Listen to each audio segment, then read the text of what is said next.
সুপ্রিয় দর্শক, আসসালামু আলাইকুম। হোয়াইট ওয়াশ এড়াতে আজ মাঠে নামছে বাংলাদেশ। ওয়েস্ট ইন্ডিজ সফরের প্রথম ওয়ানডে ম্যাচে দারুণ লড়েছিল বাংলাদেশ, যদিও দ্বিতীয় ম্যাচে পাত্তাই পায়নি মেহেদী মিরাজের দল।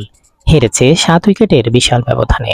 ওয়ার্নার পার্কের এই জয়ের মাধ্যমে এক ম্যাচ হাতে রেখে সিরিজও জিতে নিয়েছে ওয়েস্ট ইন্ডিজ। শেষ ওয়ানডে জিতে তাই মান রক্ষার চ্যালেঞ্জ এখন বাংলাদেশের সামনে। সেন্ট কিটসের ওয়ার্নার পার্কে সিরিজের শেষ ওয়ানডে আজ বৃহস্পতিবার। ম্যাচটি একটু পরেই শুরু হতে যাচ্ছে। দুই ম্যাচেই বাংলাদেশের ব্যাটিং ব্যর্থতা ছিল চোখে পড়ার মতো।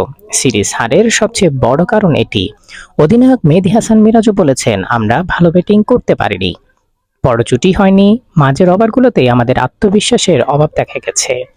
টপ অর্ডার দায়িত্ব নিয়ে খেলতে পারছে না। অন্যদিকে ওয়েস্ট ইন্ডিজ অধিনায়ক সাইহব বলেন, আমরা সবসময় নিজেদের খেলা বিশ্লেষণ করি। বোলাররা যেভাবে ম্যাচে ফিরেছে সেটি দারুণ ব্যাপার, তবে উন্নতির জায়গা তো আছেই। প্রতি ম্যাচেই গুরুত্বপূর্ণ। আমরা সিরিজ জিততে পারছিলাম না, আশা করছি এই সিরিজ 3-0 শেষ করতে পারবো। আমরা পয়েন্ট তুলে নিয়ে আরো উপরে উঠতে চাই। আগামী ওয়ানডে বিশ্বকাপে খেলা নিশ্চিত করতে চাই।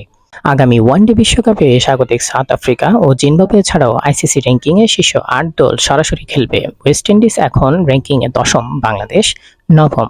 সরাসরি বিশ্বকাপের টিকিট না পেলে বাছাই পর্ব খেলে বিশ্বমঞ্চে যাওয়ার সুযোগ থাকবে। ধন্যবাদ।